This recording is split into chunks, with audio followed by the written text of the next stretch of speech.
right, guys, what is up? Are you ready to rock? Ready to roll. Whoa, look at that. You owe me a Coke.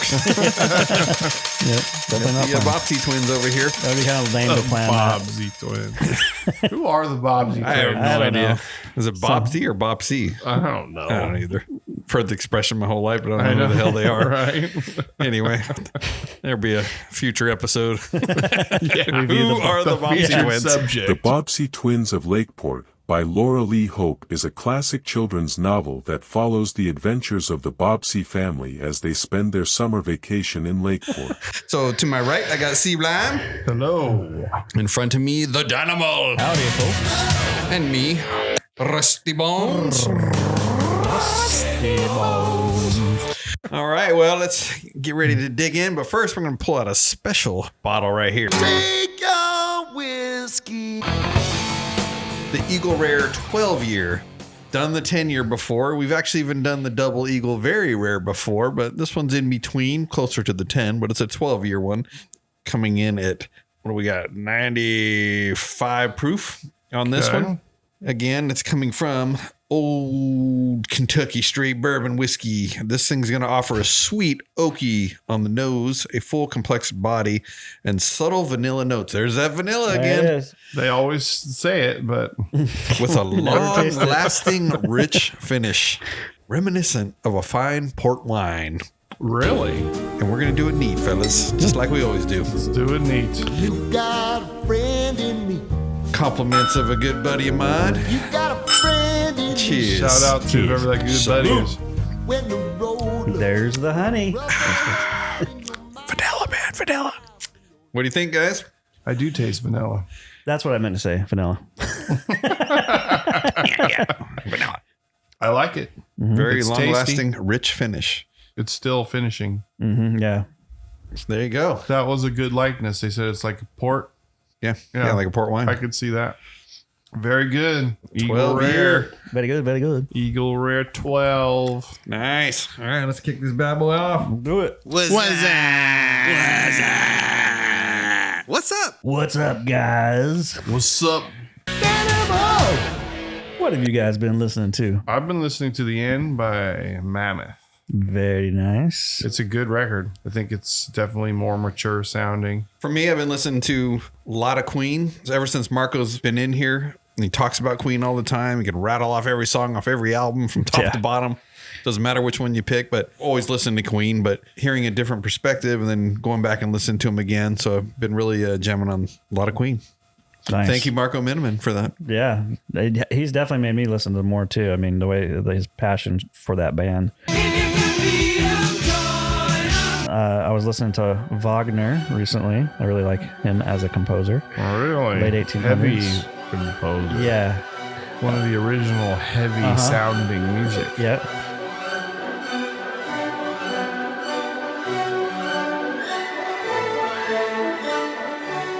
As far as tours, we got Blind Guardian, Somewhere Far Beyond tour. We've got John Bush celebrating the songs of Anthrax from 93 to 2003. There you go, Rusty. Heck Yeah. That's an awesome Complaining era. about Anthrax divorcing those records, so John Bush is going to, and he's the right guy to go out and Do you think it. he's listening to the show and probably said, you know what? He's probably right. We should do this. You know what? We're going to take credit for this tour. We are. Right now, Rock and Roll Dungeon. You're welcome, We fans. said it, and he went out and he's doing That's it. right. We let them know that there was fans out here that wants to hear that music, and now here it comes. Queensryche, we're going to that. Yes, we Yes, are. I'm looking forward to that. And Accept is opening up. Oh, that'd be cool. So we got Accept and Queensryche. Yeah. Any Yes. tours that I didn't mention that you guys are aware of or looking forward to? Oh, yes, you got the Iron Maiden, Megadeth, Anthrax Run for Your Lives tour coming up next year. You got Rush 50-something coming up next year. You got the newly announced Motley Crue Tesla Extreme, Return to the Carnival of Sins tour coming up next year. Alter Bridge and Filter with their new album coming out in January. They're going to start their tour in January. Black Label Society is going out with Zach Sabbath. So Zach's going to do double duty on that tour. That's also starting next year. Yeah, some good stuff. Lots of good stuff coming. Yep. Albums, Fear Factory is supposedly coming out with an album in 2026. Same with Overkill. Alter Bridge. Overkill's got a new record coming out, eh? Mm-hmm. Nice. Another album, actually, that just came out that I've listened to a couple times through now, and we'll probably do a review on them, is Testament's new record, Parabellum. Oh, yeah. Upon first listen, good thrash record, excellent guitar playing. Oh, yeah. I'm my sure the gosh. drumming, too. Oh, yeah. Yeah. They're a solid thrash band. Yep. We'll get into that a little bit later. Alex Skolnick, gotta love his playing. He's great. Yeah. Chad, I got an idea. Okay. We've been talking about Hailstorm quite a bit lately. Yeah. And I've got the Everest album.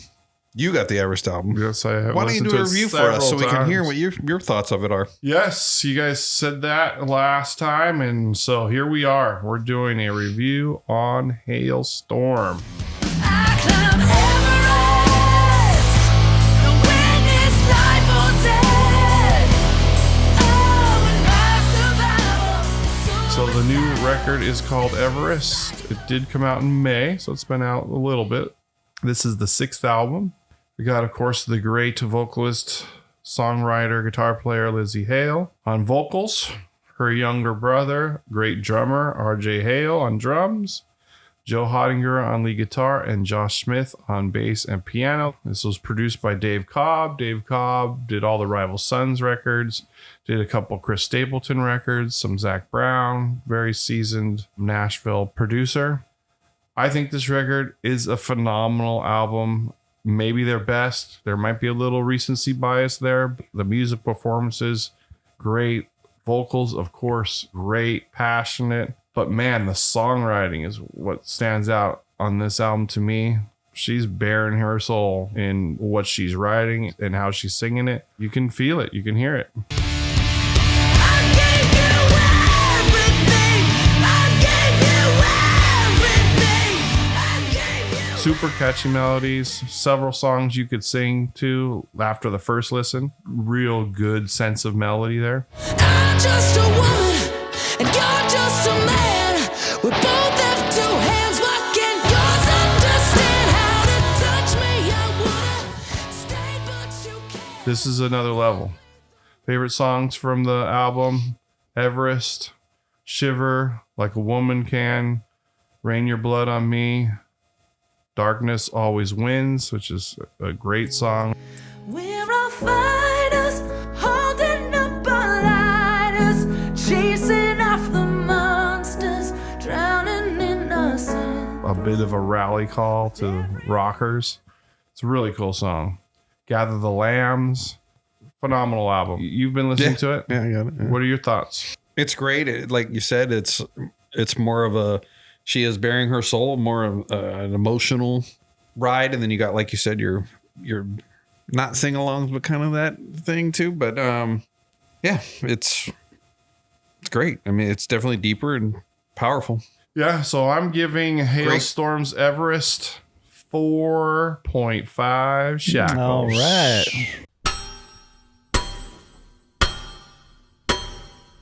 Good for them. Good for you. Totally Good for us. deserving. Great record. There you go. 4.5. 4.5 shackles for Lizzie Hale and the band Hailstorm. 4x4. 4x4. 4x4. Okay, it's 4x4 time. I guess it's a little bit more of a 4x3 as the energy is not in the building tonight. But there's some energy here still. There's definitely energy. Yeah. We are continuing with our series, the best hard rock and heavy metal album releases of the 1970s. And we are in 1974. Oh, yeah. Yes. Rusty's excited about this one. Why are you excited about I was just going for the 1974? energy, man. Okay, That yeah, was yeah. in honor of Steve. He's Yeah. not here. And Yeah. well, just Well, Well, hey. how'd your list come along for 1974? Is it getting difficult, more hard? to me, it's getting harder as the years go by. I'm reeling in the years. It's all building into a mountain to 1980. And, you know, I don't know if that year can be topped, but there's some good stuff to pick from here. For me, it was not Great stuff. terribly difficult, but there was a little hesitation on a couple. I did a lot of moving around with number 4. My top 3 are solid, but there was a lot that I was like, what? Nah. Oh. So Yeah. But I got them and I'm ready to go. But before we do that, as to our tradition, I will give you a handful of the non-hard rock or metal releases that were landmark albums in 1974. You got John Lennon, Walls and Bridges, Steely Dan, Pretzel Logic, Genesis, The Lamb Lays Down on Broadway. Great record. Peter Gabriel's last before he departed Genesis. The Eagles on the Border comes out. Bob Seger's Seven, but the first album with the Silver Bullet Band. So the Silver Bullet Band is on the scene. David Bowie's Diamond Dogs. So some big records come out in 1974 for the mainstream. We're going for the rock. Are you ready to rock? Children of the Night. Okay. That's it. Mr. Rusty. Number 4 from 1974. It's not a stretch for me, but it might be a little stretch for the show. But this is what I'm going with. So too bad. Suck it up, Buttercup. I'm going with Bad Company's debut. Certified 5 times platinum. Album came out, obviously, May 24th, 1974. The second album released on Led Zeppelin's Swan Song Records. Reached number 1 in the U.S. Paul Rodgers on vocals, Simon Kirke drums. Both came from the band Free. Mick Rouse and guitars from Mott the Hoople. And Boz Burrell on bass make up this lineup. Songs on this one included Can't Get Enough, Ready for Love, Moving On, Rocksteady, and of course, Bad Company.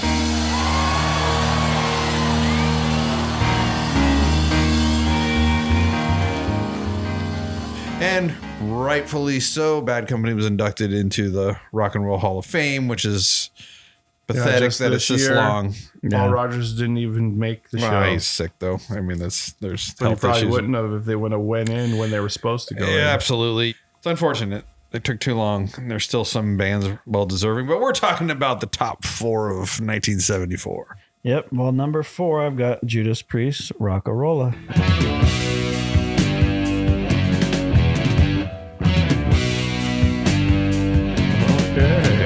Put that in my honorables. That was on my honorable. Yeah. Well, my number 4 is, for a lot of people, arguably the best album from this band.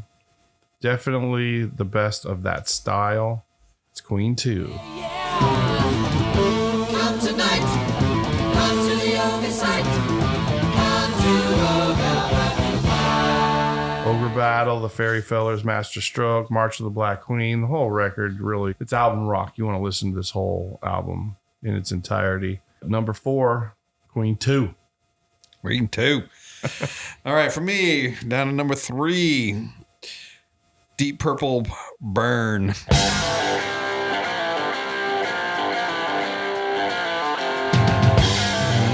thought that was going to be on the list. I have that in my honorables. This is the Mark III version of the band. Mm-hmm. Got a newcomer that's unknown 2 joining him. newcomers. Well, one unknown, David Coverdale. Well, one completely unknown. And then Glenn Hughes on bass, came from Trapeze. Yep. And then, of course, we got Richie Blackmore, John Lord, and Ian Pace on drums. Great album. Burn, Mistreated, the funky track, Sail Away, and Might Just Take Your Life. Making these changes in the band and still got it. Purple has a lot of incarnations because there is a expiration date for working with Richie Blackmore. Yes. Kind of like David Coverdale, too. I got Robin Trower, Bridge of Sighs. Oh, it's in my wow. honorables. Okay. Yeah. You like that record? I really you? do. Yeah, I do. He's underrated in my I think so opinion. too. I really do. Yeah. I love the artwork on that. Just the atmosphere of the album. I mean, those who know, Yeah, know. you're right. But in the big picture, I think Yeah. Robin Trower is underrated. Kind of guitar flies player. under the radar. Like Yeah, for, it's not talked about a ton. So. Great pick. Great pick. Well, my number 3 is also a debut record. It has songs like Finding My Way, In the Mood, Working Man. It's Rush.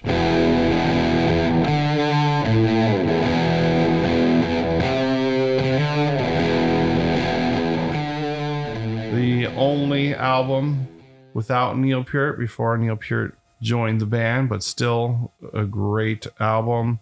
Songwriting's obviously a little different. You got Geddy writing the lyrics. As soon as Neil shows up, he does it all. but still a good straight rock record. And I love me some Rush. One of my favorite songs on there, Working Man. Yeah, great song. And the song that broke them. Rusty Bones, number 2. Number 2. So I got Queen. This is a tough one because you got 2 albums that came out this year with Queen. That's right. So we got Queen 2 released in March and Sheer Heart Attack released in November. Queen 2 has more of a prog rock vibe, where Sheer Heart Attack was more hard rock, kind of that glam rock vibe. Songs that stand out on that one: Killer Queen, Stone Cold Crazy Dan, Now I'm Here, and She Makes Me. So if I'm going to have to choose, I want to take them both, but I'm going to go with Sheer Heart Attack. Sheer Heart Attack, number 2. We got a repeat on that one. Yeah. Yep. Sheer Heart Attack. I do love Queen too, but I think Stone Cold kind of helps kind of like weigh it over for me a little bit. Yeah. So both great records. Both great records. Sure.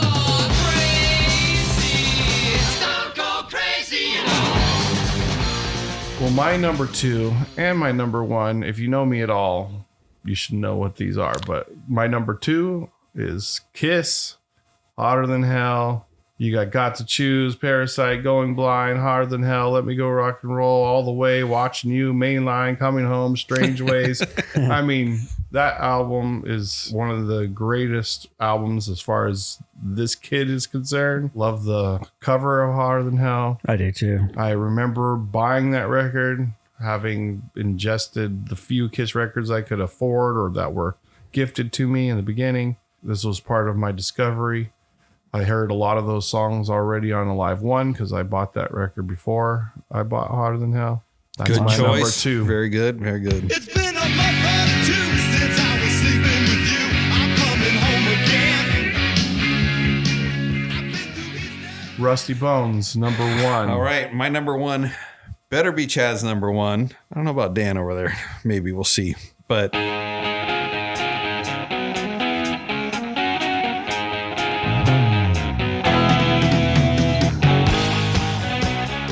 Kiss debut album. GOAT band for me. Not Dan. He's chronicling. He's getting there. It's going to hit Dan's top 4 at some point. I don't know if it'll go that high. Good. We'll see. Yeah. He's only on Alive 1. Yeah, he's got a long way to go. No, Or no, you're on Destroyer. Yeah. It's only like, what, 16 more albums to go? Right. Anyway, it came out with some great music. Deuce, Firehouse, Strutter, Black Diamond, 100,000 Years, Cold Gin, Nothing to Lose. You want the best? You got the best. Good pick. That's a good picture. Someday. Yep. But I've got Deep Purple Burn. Yep. Burn. Burn. A lot of doubles already still. been- Even with all the releases, the cream rises to the top. Yep. Yeah, excellent. Well, yes, no mystery for me. Number 1 is Kiss, the debut record. You dog it. 2 back-to-back Kiss. Yeah, I mean, all the songs that Rusty mentioned. Cold Gin also is on that record. Let Me Know, 100,000 Years. Several songs that were always in the live set. Several songs that were still in the live set all the way to the end. Black Diamond, Firehouse, Cold Gin, Deuce. You always heard those songs. Strutter, you heard a lot. Nothing to Lose would make its appearance. 100,000 Years made its appearance in the reunion, which was awesome. When Steve and I went to the concert after they reunited, and you heard that opening bass of 100,000 Years, we were just like, they're going to play 100,000 Years.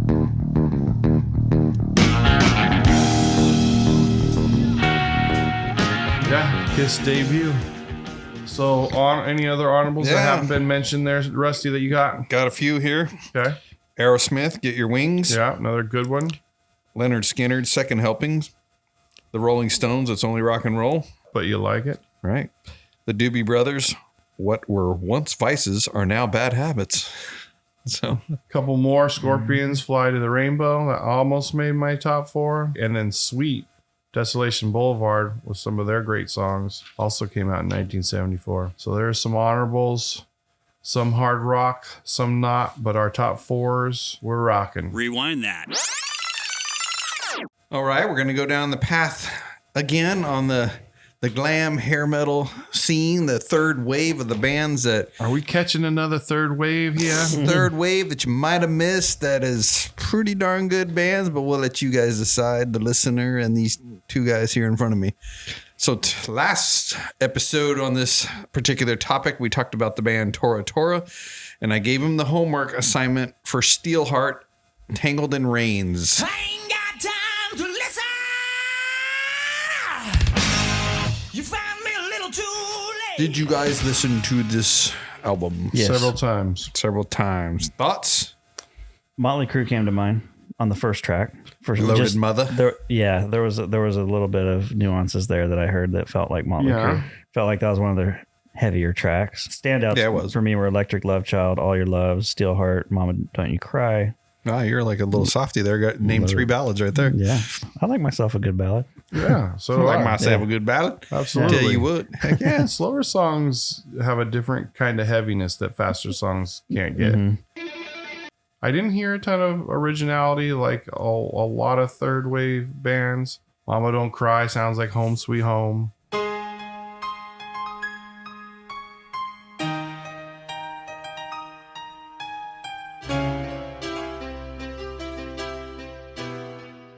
I once co-produced a record and we were doing a Beatle-less song with this band.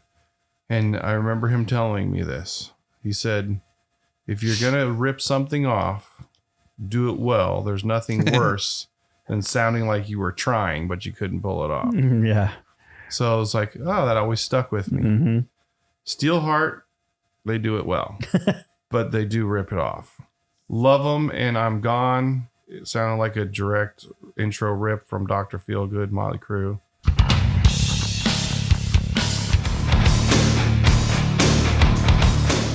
Take Me Back Home sounds like Top Jimmy.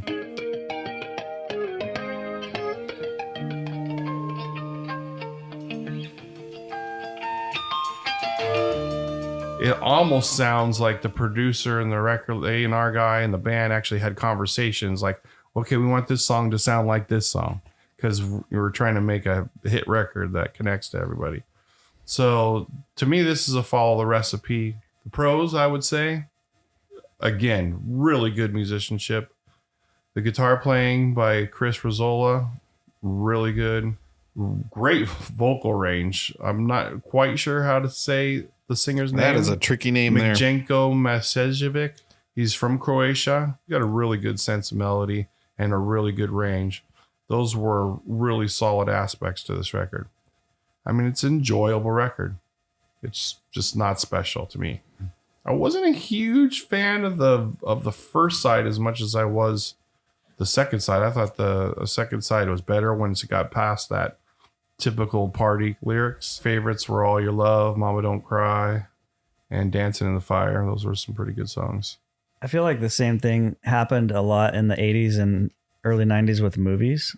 You know, you like the horror genre and the sci-fi genre, you had like knockoff type movies that were trying to go after either the Star Wars vibe or whatever it was. But I remember as a kid, I liked a lot of those, like you couldn't get more Star Wars at the time. So it was like, Yeah. kind of that's what you had, you know? And I just remember like, there's some good memories of that kind of stuff. So I could see how a band like this would resonate with somebody. All right. Well, I mean, to me, it's a great album. Like you said, the vocal range of him is amazing. They're, Who was that again? yeah, Miljenko Matakjevic, We'll just stick with him. the Croatian. Their debut album, the song that, you know, really got it going for them, that the album went gold, was I'll Never Let You Go. I remember playing that song and we're going to work and I had a, you know, buddy in the car with me. At the end of the day, I'm playing this song and like he'd start to fall asleep. And this guy can just hit these notes so freaking high. I mean, you just grab your balls, squeeze as hard as you can, and you know, just belt this thing out. Like, wake the guy up. So I do it just to scare the kid out of this guy singing the song. I could never get to what this guy did, but I mean, it was pretty funny. But you know, this one didn't do as well on the charts as the first album did. But it is a lot harder rocking of an album than the first one. But the first one I thought was a great album as well. But by now we're in 1992 and the music changed. Everybody went pure country or grunge. You know, this is kind of like that era where the Remember the disco when disco died and they had it July 1979, they had the bulldozers and they had that demolition day and they threw all the disco records out there and the steamroller grows over the disco albums. For a long period of time, every stop sign you'd come up to would have somebody spray painted disco underneath stop. I actually like It was disco. all over the place. That's so awesome. I like disco. Then disco comes back too. There's some redeemable musical stuff about disco. Good melodies. The bass lines are. If I was in a disco band, I'd be the bass player. That'd be fun. Yeah. Oh, totally, man. That's the way to go. Like Earth, Yeah. Wind, and Fire right now. I watched the bass player in that band. He's like, that guy puts on a show himself. But this Steelheart album, it did really well in Europe and Asia, specifically Japan. Fun song, sticky side up, smooth side down, sticky side up. See, to me, like that's the fun era. That's the what you're talking about that turned you off. To me, this is like do those songs. cool. I like it. Dancing on the Fire, like you mentioned, and then the ballads. We mentioned it on when we were talking about doing this one. We've got Miljenko, the Croatian, doing the voice for Mark Wahlberg in the movie Rockstar. And did you guys see that movie? Yeah. A long time ago. Yeah. It's a fun movie. See, that's Got where good the actors in it. it was Mark based. Wahlberg, Jennifer Aniston. It was based on that, Yeah. Tim Ripper Owens. Owens. Yeah. Yeah, that's right. Replacing. but it was Steel Dragon in the movie. This is That's right. Steelheart. You know, so there's some correlation there, right? Yeah, they both have steel in the name. I can appreciate Rusty's like point of view on like liking some of those bands because you were so into that style of music and you were just like wanted any of it you could get, you know, and like there was music like that I remember for myself where it's like I'd already burned through so many records. Like if I could even just get another little taste of that style, like I was cool with it, you know, at the time. But then listening back to it, you're like, yeah, it was like pretty much like kind of a ripoff. But I didn't care at the time because I just wanted more of that, you know. I loved it. I mean, I had my share of cases of Aquanet. Tease that hair up. And that stuff smelled so potent. Oh man, it light your fire, man. Gosh, yeah, we used to, you know. I had a 87 IROC Z28 Camaro. Oh my gosh. Don't take the T-tops off. My hair will get messed up. Did you really have one? Yeah. Oh my gosh, Had two it's of 'em. amazing.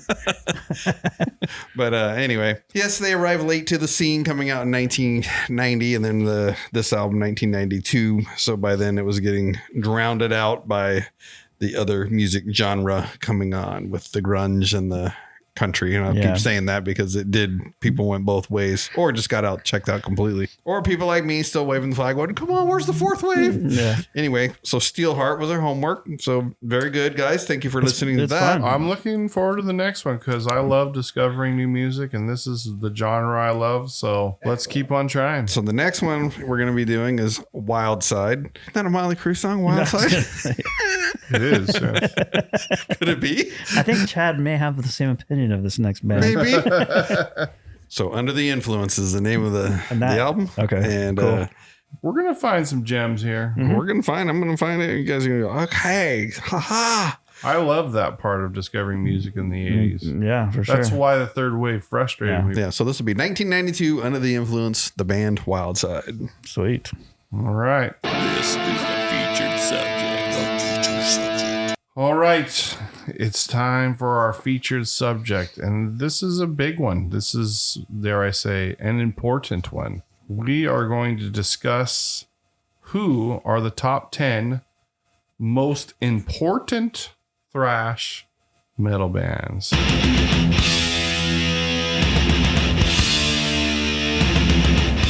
Now, thrash started basically in the early 80s, but really started taking off in the late 80s and into the 90s and on through. And there's a lot of roots to thrash music. So we're going to see if we can agree on the top 10 most important thrash metal bands. Dan, do you have your solid 10? I have a fairly solid 10 with a decent amount of honorable mentions. Okay. Yeah. So you don't think your honorables are going to sneak into that? I'm looking at them right now. That final Let's see. 10? Nah, I don't think so. What about you, Rusty? What do you think? I think this is kind of a funny episode. We just got off of a glam kick, and now we're going into thrash metal. It all's rock and roll. We So cover it all here on the rock and roll dungeon. We have every kind of prisoner in this cell. I put 15 down. 5 will be pretty undeniable. I think our list that'll be cake to walk through those. Yeah.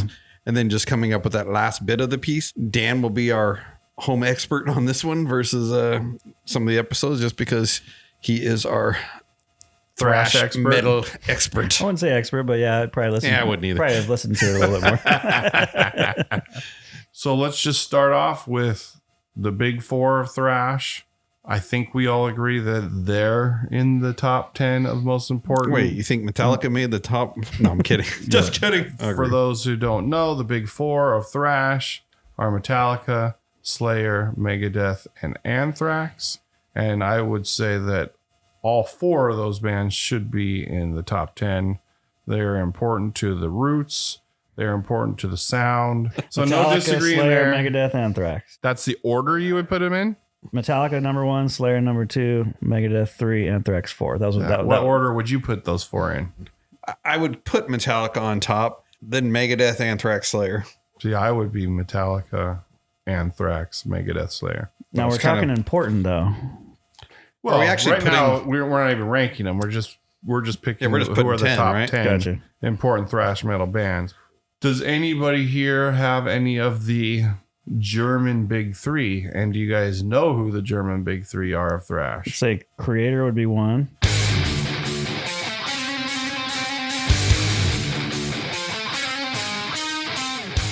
Creator, Sodom, and Destruction are known as the big three of German Yeah, thrash. I saw Creator and Destruction on tour together, but I don't have the only one of those I have on my list is Creator. That's the only one I Yeah. have on my list. And they would be the front runners. They would be the Metallica of that big three. What about the Brazilian band? Yes, Metal band, yes. Sepultura. Well, So- do we think that any of those German bands should be in there?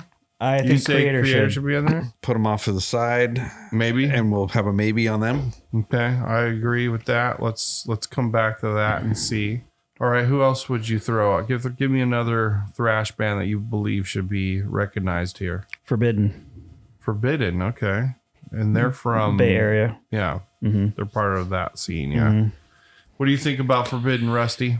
I'm gonna have to be honest. Don't know about Forbidden. The Bay Area was so important to the whole thrash movement, and they were one of those bands up in that cluster. And I would say they were kind of a second wave of thrash. Are you yay or nay on Forbidden, Rusty? I'm gonna maybe it because I don't know them. So if once we get down the list narrowed down, I'm gonna say no. But I'm gonna maybe Forbidden too. Okay. Let's see. You got another offering for us? Testament. Okay. What do we think about Testament? I got that in my top 10. Still putting out good They're music. still going. Razor sharp riffs. Yeah. I mean, Their new record is good. I would vote yay on Testament. Me too. Okay, so Testament is in. They're the fifth one in.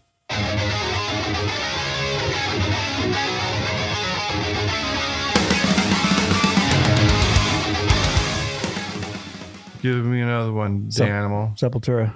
I've got Sepultura. I would say yay on Sepultura. They represent all of Latin America and thrash, really. They're the ones who made a splash from that region. Of course, they're from Brazil, Cavalera Brothers.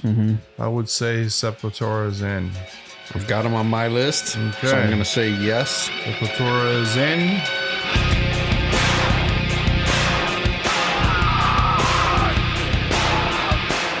We've got 6 bands and a couple that are maybes right now. Let me throw out this offering because you already said it. We might as well Yeah, vote on I think it. we're yes. Exodus. Yes. Yes.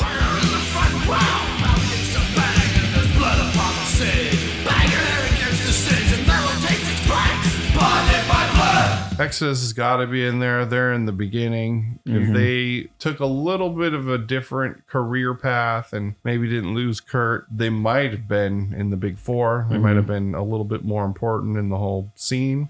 And a very weird first album cover. Totally. But Bonded by Blood. Yeah. Now they have would say 11 studio Exodus albums. is in. Yeah. Okay. I'm going to go for a band formed in 1980 from New Jersey. No, I'm not talking about Bon Jovi here. I'm talking about Overkill. Yep. Okay. I've got Overkill on my top Bobby 10. Blitz. So you're a yay on Yeah, Overkill? I'm a yay on Overkill. I'm a yay on Overkill too. They represent the East Coast thrash like Anthrax does.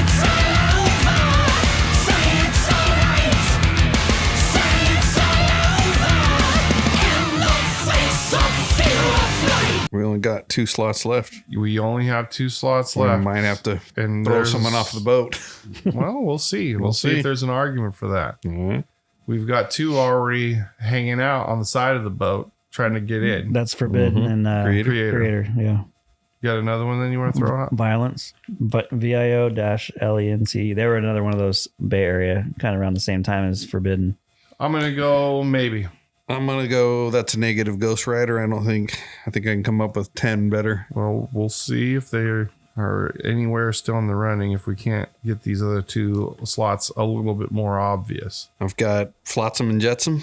What do you say? Still putting out metal I'd say today. put that on the side. And why do you think they should be in, Rusty? And you could argue that Jason Newsted was the Yeah, he was there. singer and bass player that went to Metallica, kind of similar to. And they've Kurt. got everything from power metal to progressive to If they were thrash. super important, though, why leave? There you go. Okay, well, I'm going to throw out, and this isn't my favorite band, but I don't think you can deny how important they are because they're probably the earliest of all these bands on here. Venom. Venom, very dark, 3-piece, incredible performance, made a splash before all these guys. Mhm. I mean, I knew about Venom before any of these. I would say they highly influenced Slayer, which is one of the most important thrash bands. Very much the roots of thrash, but the genre of thrash, I don't know if they're necessary because they were a little bit before it. And then you had these big 4 bands, you know, that Even were, before it got titled it. yeah, exactly. Well, we call Black Sabbath heavy metal. That's true. Yeah. Good And point. they pretty much went through all the Aussie years before heavy metal was a real thing. Yeah. True. So you're a maybe on Venom? I'm a maybe on Venom for now. Maybe What on about Venom. you? Strong contender, Maybe. though. I'm going to throw out Metal Church. Yeah. Okay. Got 13 albums. Do a nice cover of Highway Star. San Francisco band you're talking about, formed in 1980. Mm-hmm. Played with Metallica a lot early on. Yeah, I'd say a maybe on Metal Church. I got a maybe on I'm that. going to throw out, this might be a little bit controversial as far as the genre goes, but as far as I'm concerned, the 90s version of this band is thrash. Pantera? Pantera. Yeah. I got them on my list, and of course, they would be the big 5 in my opinion. You could say about most of these bands. I mean, Slayer would be like pure thrash in the earlier albums, but like Metallica, we call them thrash, but they have ballads, they have slower songs and heavier, chunkier Is songs. that a rule? I guess maybe we should define thrash before we started this. I mean, I think What are the rules of thrash, Dan? to me, when I think of thrash metal, I think of like a 1-2 monkey Fast. beat, you know. So Metallica's out. But even Kill 'Em All doesn't necessarily have it has a lot of those types of riffs in it, but it also has some like kind of groove stuff. So I don't know. It's hard to kind of define it, but I think if we're putting all these other bands in the thrash category, you have to put the second version of Pantera in the thrash category. I agree. Honestly, that's a yes for me. Okay. Because Well, it's definitely a yes for look me. how many bands they've influenced, and if we're Right. talking about important, Yes, agreed.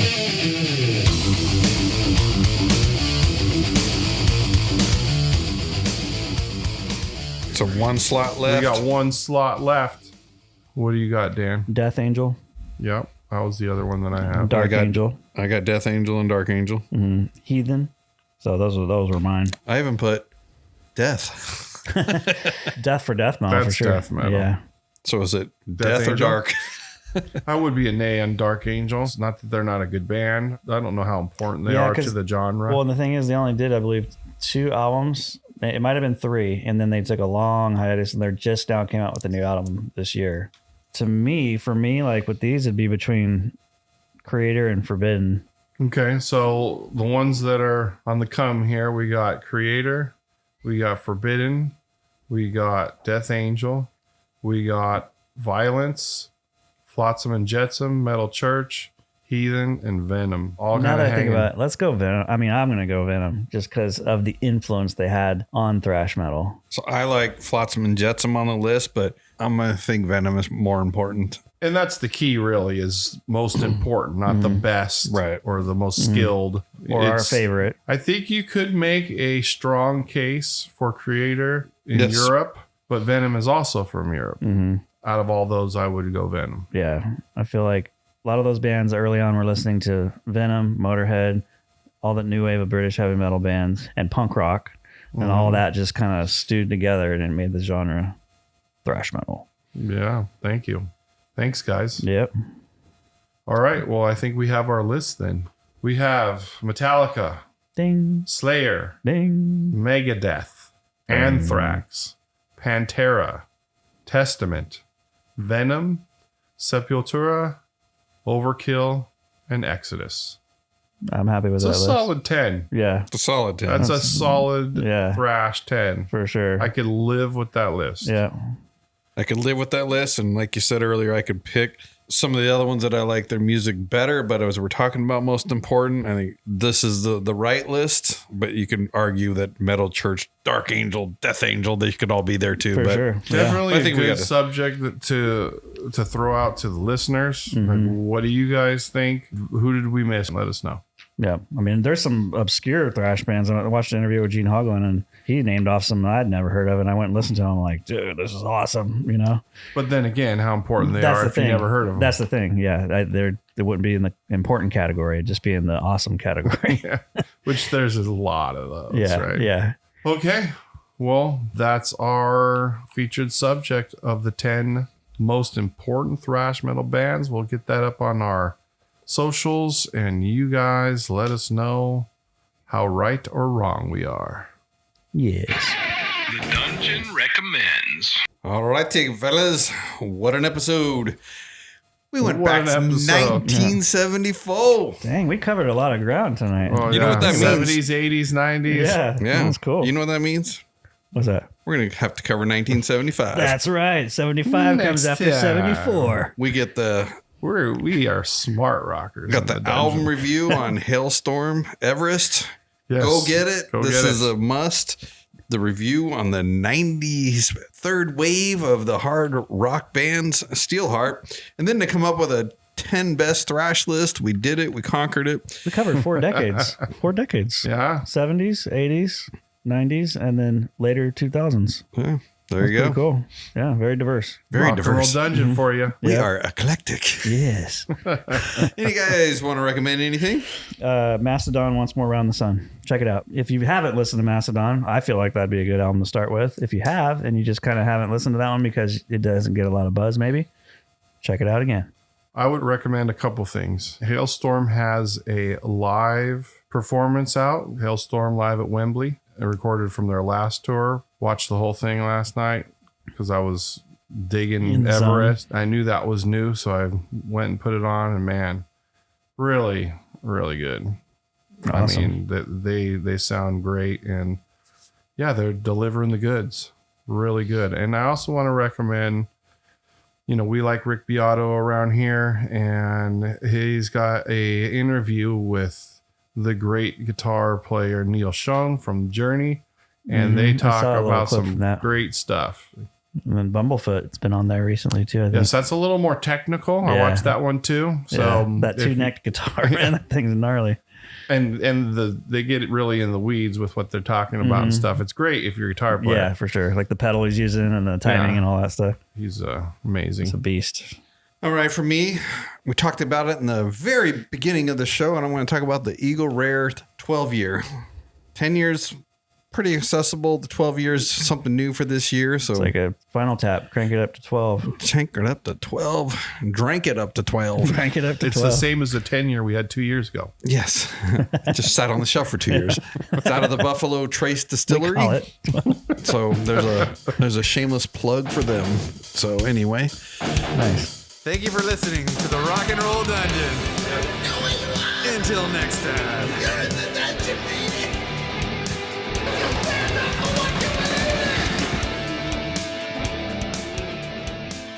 See ya. Oh, bye-bye. Lord.